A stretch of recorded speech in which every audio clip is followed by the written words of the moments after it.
దేశంలో రాజకీయ సమీకరణాలు మారుతున్నాయి. మహారాష్ట్రలోనూ లెక్కలు మారాయి. ఇండియా టుడే సర్వేలో పొలిటికల్ సీన్ చేంజ్ అయింది. ఇప్పటికిప్పుడు ఎన్నికలు జరిగితే బీజేపీ, కాంగ్రెస్ లకు అదనంగా చెరో 3 సీట్లు వచ్చే అవకాశం ఉందని తెలిపింది. ఎన్డీఏలోని శివసేన, ఎన్సీపీకి 2 సీట్లు, ఇండియా కూటమిలోని శివసేన, ఎన్సీపీకి 3 సీట్లు తగ్గే ఛాన్స్ ఉందని వెల్లడించింది.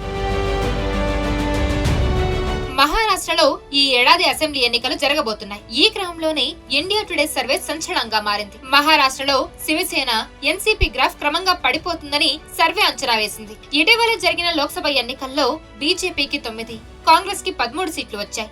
ఎన్డీఏలోని శివసేన, ఎన్సీపీకి 8 సీట్లు, ఇండియా కూటమిలోని శివసేన, ఎన్సీపీకి 17 సీట్లు దక్కాయి.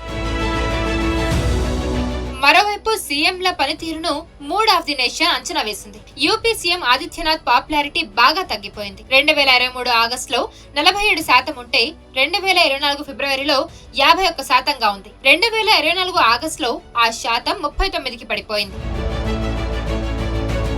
ఇటు బెంగాల్ సీఎం మమతా బెనర్జీ పాపులారిటీ రెట్టింపైంది. 2023 ఆగస్టులో 32% ఉంటే 2024 ఫిబ్రవరిలో 33%గా ఉందని మూడ్ ఆఫ్ ది నేషన్ తెలిపింది. ఈ నెల మమతా పాపులారిటీ 46%కి పెరిగింది.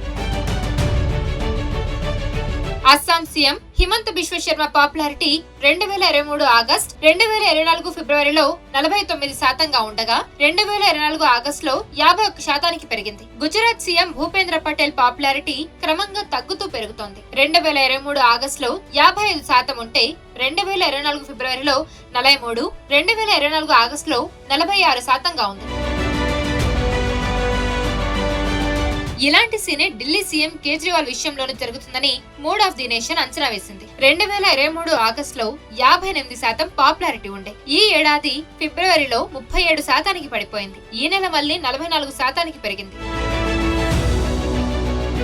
తమిళనాడు సీఎం స్టాలిన్ పాపులారిటీ 2023 ఆగస్టులో 48%గా ఉంది. 2024 ఫిబ్రవరి నాటికి 36%కి పడిపోయింది. 2024 ఆగస్టు నాటికి 40%కి పెరిగిందని మూడ్ ఆఫ్ ది నేషన్ తెలిపింది.